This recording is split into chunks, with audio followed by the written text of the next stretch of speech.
ꯑꯩꯅ ꯂꯤꯗꯔ ꯑꯣꯏꯕ ꯃꯤꯁꯤꯡꯗ ꯍꯥꯏꯖꯅꯤꯡꯕꯁꯦ ꯔꯥꯏꯠ ꯐ꯭ꯔꯣꯝ ꯑꯩꯉꯣꯟꯗꯒꯤ ꯍꯧꯔꯒ ꯏꯃꯨꯡꯒꯤ ꯂꯤꯗꯔ ꯑꯣꯏꯒꯦꯔꯥ ꯂꯩꯀꯥꯏꯒꯤ ꯂꯤꯗꯔ ꯑꯣꯏꯒꯦꯔꯥ ꯀ꯭ꯂꯕꯀꯤ ꯂꯤꯗꯔ ꯑꯣꯏꯒꯦꯔꯥ ꯈꯨꯟꯒꯤ ꯂꯤꯗꯔ ꯑꯣꯏꯒꯦꯔꯥ ꯂꯤꯗꯔꯅꯦ ꯍꯥꯏꯅ ꯊꯣꯔꯛꯄꯁꯤꯡꯁꯦ ꯂꯤꯗꯔ ꯍꯥꯏꯕꯁꯦ ꯑꯐꯕ ꯂꯤꯗꯔꯁꯤꯞ ꯂꯩꯔꯀꯥꯟꯗ ꯑꯣꯔꯒꯅꯥꯏꯖꯦꯁꯟꯗꯨꯒꯤ ꯁꯪꯁꯊꯥꯟꯗꯨꯒꯤ ꯂꯩꯀꯥꯏꯗꯨꯒꯤ ꯏꯃꯨꯡꯗꯨꯒꯤ ꯈꯨꯡꯒꯪꯗꯨꯒꯤ ꯑꯐꯕ ꯑꯣꯏꯒꯅꯤ ꯁꯥꯟꯇꯤ ꯂꯩꯒꯅꯤ ꯅꯨꯡꯉꯥꯏ ꯌꯥꯏꯐꯕ ꯄꯥꯡꯒꯅꯤ ꯃꯥꯒꯤ ꯃꯔꯩꯕꯥꯛ ꯃꯥꯒꯤ ꯔꯥꯖ꯭ꯌ ꯃꯥꯒꯤ ꯈꯨꯡꯒꯪ ꯃꯥꯒꯤ ꯏꯃꯨꯡ ꯃꯥꯒꯤ ꯁꯪꯁꯊꯥꯟꯗꯣ शांति लेना अपने अफब ओइन चाउख तौरांग सोम लेबियो अमत ओइन थबक तौमिनबियो मयामि थाजब मांगनबिगनो थबक खुदिमुक लोइना फंगनी अदुगा कोई सोक अमा पुबसि कचेंग सिंगसि कचेंग मचा मचा मचा मयामसिना ओमसिलगा पुबने अखोइदि फंक्शन अमा तौरेदि पब्लिसिटी चलगा लाउथोए हयेंग सुमाइ तौदरि फोटोरेना बट कचेंग सिंगना अचौब तिनथ्रोक सिंगमदो पब्लिसिटी का अबौचत तौनेबा हयेंग कचेंग मयाम थोपिरो पुंग असुक्ता पुनगनी अचौब तिनथ्रोक सिंगनी नंग ममांग लेपो नंग मनिंग सिंगो नंग इलोय स्वायना पोन्ते अदु पिखरब कचेंग मयामदुना साई चाउग्रबा तिनथ्रोक सिंगमदु फजन सिंगी काइंदा पब्लिसिटी का ससी ईश्वरना करी तंबिरपनो खंगदे अखोई लोइनमक वारी मणिपुर लैब खुदिमो मणिपुर के मी मपान लैबसो वाखलना वाबसे हचांग वाबदि पोथारा फैबा चारा फैबा वाखलना वाबा थमोइदा नाबसिनि अब याम वाई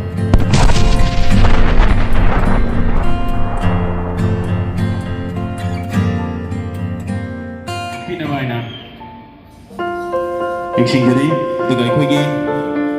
tempat kami dalam.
मरुओइना अखोइना ngasi थागतम थोपदि ईश्वर हाइजब तारे ngasi अखोइना फंगजरिसि कनामतगि नते आइगिसु लैते कनासु लैते ईश्वरना पिबिरप्पा अदुना अखोइ प्रजासरे लैबिरिबा मयामसि बु नुंसिबिदन ईश्वरना पिबिरत्र ngasiदि अखोइना पामजबा इसम सम होल मसा मक फंगजरे मसी होल से फंगजनबैदमक्ता अचौबा थौदांग लौबिबदि ngасai पनबिखिबा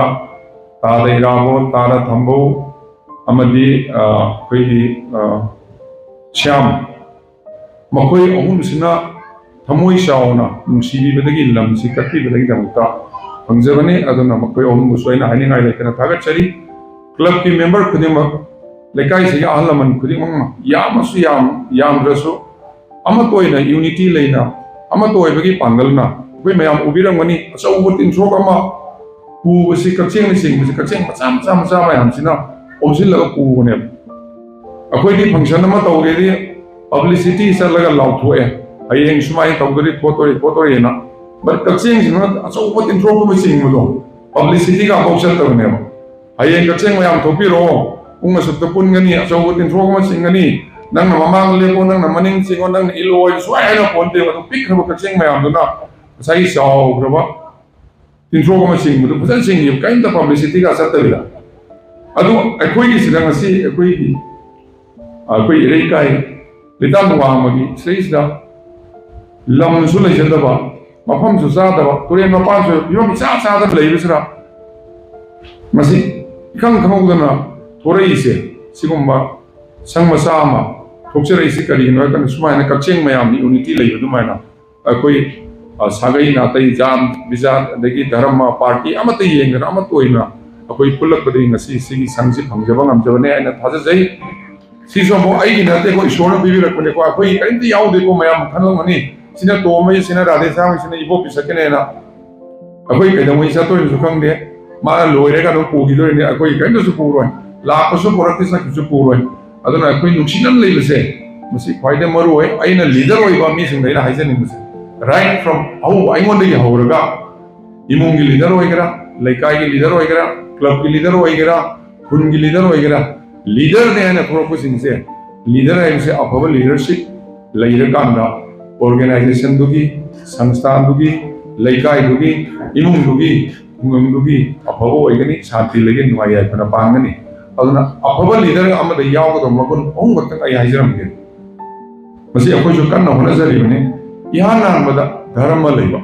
धर्म लेबा है बिसका लाइनिंग वो क्या नहीं को नुंती की चर्च तो चप्पा नुंती की बाइबल पागा नुंती की मोक्ष तो चप्पा मस्जिद ता अदो नुंती की नमाज सुनबा नुंती की मंदिर चप्पा सिंदूर थिनबा संदूर थिनबा नुंती की लाई करबा अदो धर्म लेबा कौगे अदो दी लाइनिंग वो कौगे धर्म लेबा है बिसदी मागी तवम तोपा ड्यूटी मतो अफवा अचुम्बा वाखलोन अफवा थबक थौरम मधु तौबदु मी मतेंग पांगिंबा अफवा वाखलोन खनबा मी अवाबदु उबो तंबा मयामि दमत कथोक ngamba अदुगी थबक यावरा कांदा धर्म लेबो कोइबा अदुना अखोइने अंगांग ओइ गानी ए अखोइगी कनोगी मखोइगी कनोगी पंचोंगी ममौ नुपिदु याम धर्म लई हे ममौ नुपि अमा लाको धर्म याम लेना धर्म लईसि मा चलोजो तिंदे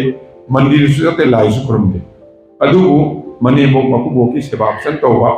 मागी इमुंग लेबा मसन नुपि फसन लेमिनबा लेकाई missing फसन लेमिनबा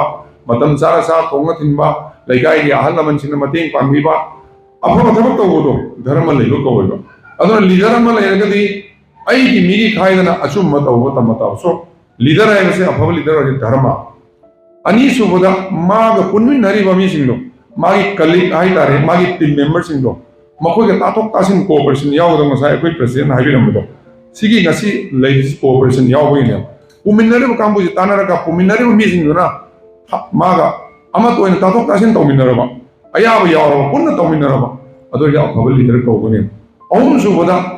magi praja mayam magi follow tawriba magi tungal iliba mana honajaru praja mayam do adugi thajabado leigado adu leader duna dharma yawdraba leader duna मागी कलीग मागा पुनमिनरि मयामदुगी कोऑपरेशन फंगद्रबा थाजब लेत्रबा प्रजागी थाजब लेत्रबा अदोगे लीडर दुना मागी मरेबा मागी राज्य मागी खुंगम मागी इमुंग मागी संस्थान दो शांति लेना अपने अफबो ओइन साफत तौरांना खत सोंग मोय अदन ngasi ख्वाइलगी एग्जांपल ओइन से नुपी यामदे अखोइ लेसे सि इमा इंगल यामसे पोंते पुन्न लेमिनाबा असला हिंग लेगा थप कोटबे वारी अखोई प्रेसिडेंट ताकिराने मसी अफबा लीडरशिप क्वालिटी यावइने अमत ओइन लेमिनाबइने क्लब की सु ताकिरे ngасai sigi